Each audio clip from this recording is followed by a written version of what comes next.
कि पढ़ाई करते करते मैं सरकारी नौकरी में मुझे जाने का मौका मिला। 12वीं क्लास के बाद मैंने फर्स्ट ईयर किया, सेकेंड ईयर किया।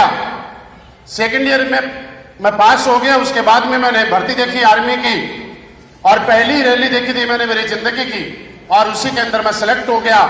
और मैं ये कह सकता हूं कि आज तक मैंने बीए फाइनल के एग्जाम नहीं दिए, तो यह नहीं कह सकता कि मेरे पास बीए की डिग्री है। मेरे ने कई बार कोशिश की, मेरे साथ वालों ने मुझे बताने की कि आप एग्जाम दीजिए, 1 साल का अगर और कोर्स करोगे तो आपके पास बीए की डिग्री हो जाएगी। मुझे आज तक ये समझ में नहीं आया कि मैं बीए की डिग्री क्यों करूं। मेरे दोस्त, आप लोग जब लोगों के पास जाते हैं तो एक चीज समझ में आते होंगे, लोगों को तरह तरीके से आप समझाते होंगे कि काम करो, प्लान करो, काम करो, प्लान करो। आप मोटिवेट करने की कोशिश करते हैं, लेकिन आपने देखा होगा उसके बाद भी लोग मोटिवेट नहीं होते। सही है? वजह यह है कि जब तक आदमी को यह समझ में नहीं आ जाता कि मुझे ये काम करना जरूरी क्यों है, तब तक दुनिया की कोई ताकत उस काम के लिए उसको मोटिवेट नहीं कर सकती। मुझे ये समझ में नहीं आया कि बीए फाइनल की डिग्री लेने का फायदा क्या है, और सारी दुनिया ने ताकत लगा ली। मैंने वो एग्जाम देना आज तक नहीं जायज समझा, और मैंने एग्जाम नहीं दिया, क्योंकि मैंने एक चीज सोची थी, हम लोग जिन परिवार से आते हैं, मिडिल क्लास परिवार से, वहां एक चीज नॉर्मली बताई जाती है कि बेटा तब तक पढ़ाई करो जब तक नौकरी ना लग जाए। सही बोला?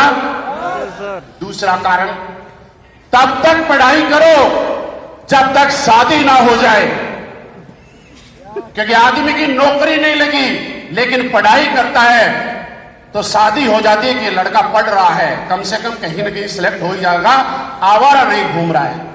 मेरे साथ संयोग से क्या हुआ कि जब मेरी नौकरी लगी, उससे पहले मेरी शादी भी हो गई थी और मेरी नौकरी भी लग गई, तो लोग मुझे समझाते थे कि करना है। मैंने कहा यार 2 काम के लिए पढ़ाई करते हैं, और वो दोनों काम मैंने मेरी जिंदगी में कर चुका, और मैं भारतीय सेना के अंदर चला गया। और मैं आज भी प्राउड फील करता हूं कि हिंदुस्तान के नहीं साहब, पूरी दुनिया की सबसे दमदार किसी ऑर्गेनाइजेशन के अंदर मुझे नौकरी करने का मौका मिला, तो मैं उसके लिए अपने आप को सौभाग्यशाली मानता हूं। क्योंकि आज कोई आदमी किसी भी नौकरी के अंदर चेक के दम पे जा सकता है, चेक के दम पे जा सकता है, सिफारिश के दम पे जा सकता है, लेकिन अगर आपको भारतीय सेना में जाना है तो आपको फिजिकल फिट भी होना पड़ेगा, मेंटली फिट भी होना पड़ेगा, आपकी हाइट भी होनी पड़ेगी, आपके अंदर हर वो चीज होगी जो सेना के लिए जरूरत है। सिफारिश और चेक के दम पे आप किसी और नौकरी में तो जा सकते हो, लेकिन सेना की नौकरी में नहीं जा सकते।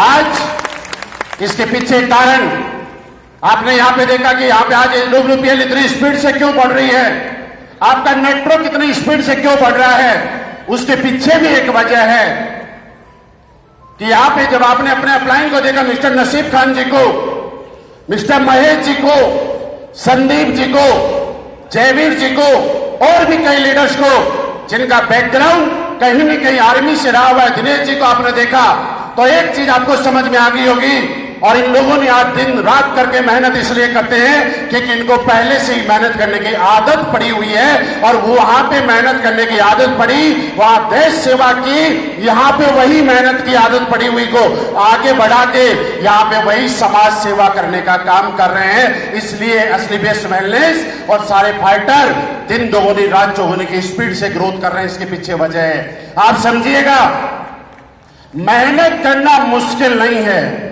मुश्किल है मेहनत करने की आदत डाल लेना। इन लोगों ने मेहनत करने की आदत डाल दी और इसलिए लगातार मेहनत किए जा रहे हैं। क्योंकि दोस्त, आज हम लोग यहाँ पे आए, मुझे मालूम है बहुत सारे लोग आज पहली बार आए, मुझे मालूम है बहुत सारे लोग पहले मेरे से 1-2 बार किसी न किसी हॉल में मिले होंगे, मुझे मालूम है किसी ने हमारा प्लान देखा होगा, मुझे मालूम है कुछ लोग ऐसे भी होंगे जिन्होंने अभी तक प्लान नहीं देखा होगा। लेकिन मैं आपको समझाना चाहता हूं दोस्त, इस काम को अगर आप करें तो इस बात के लिए मत करना कि पैसे आएंगे। मैं हाथ जोड़ के आपसे रिक्वेस्ट करना चाहता हूं, पैसों के लिए इस काम को मत करना साहब, क्योंकि पैसे 2 नंबर का काम करके भी कमाए जा सकते हैं कि नहीं, बोल के बताइएगा। लेकिन काम कुछ ऐसा करना जिंदगी के अंदर, आपको अगर मौका मिले तो मेरे दोस्त, काम कुछ ऐसा करना कि जब आप किसी गली से निकल जाओ और आपकी पीठ पीछे लोग आपकी बुराई नहीं आपकी तारीफ करें, आपको अपने काम पे उस दिन प्राउड फील होगा साहब।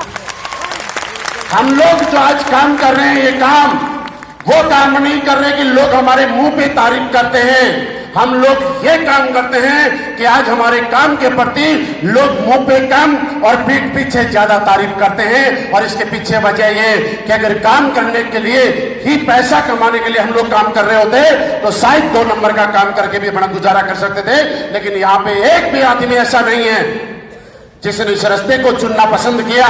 यहाँ पे एक भी आदमी ऐसा नहीं है जिसने पैसा कमाने की प्रायोरिटी दी। सबसे पहले आप समझिएगा कि आज जब तक आदमी को कितना ही मोटिवेट कर ले, या कृष्ण जी कुछ भी बोले, मैं कुछ भी बोलूं, नसीब खान जी कुछ भी बोले, लेकिन एक चीज याद रखना यार, जब तक आपका दिल गवाही नहीं देगा ना, तब तक आप दुनिया में कामयाब नहीं हो पाएंगे और काम के प्रति आपकी रुचि नहीं हो पाएगी।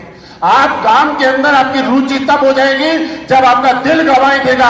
आप इस काम से अपने आप से सवाल करके देखिए, हम लोग क्या करते हैं। हम लोग लोगों के घरों में जाके लोगों को ये बताते हैं क्या खाना है, क्या पीना है, कब खाना है, कब पीना है, कैसे खाना है, कैसे पीना है। ये इस बात से लोगों को फायदा होता है कि नुकसान होता है, बताइएगा मुझे। आप मुझे बताइए, जब लोग सब जगह से परेशान हो जाते हैं, हार जाते हैं, थक जाते हैं, जिंदगी की उम्मीद छोड़ देते हैं, आज एसलीपीएस वेलनेस ने एक ऐसी संजीवनी बूटी, एक ऐसा अमृत बना के हमारे हाथ में दिया हुआ है, एक रस के रूप में, जो आपके डाइबुडोक के रूप में है, इम्यूनोडोक के रूप में है, थंडरब्लास्ट के रूप में है, गाइनोडोक के रूप में है। जब आप किसी परेशान आदमी को प्रोडक्ट देते हैं और जो आदमी चल नहीं पाता, जब वो दौड़ने लग जाता है, तो लोग पूछते हैं कि आप इतने पैसे क्यों कमाते हो। मैं बताता हूं, जो चल नहीं पाता था, जब वो दौड़ता है तो उसकी दुआओं का असर हम पे आता है।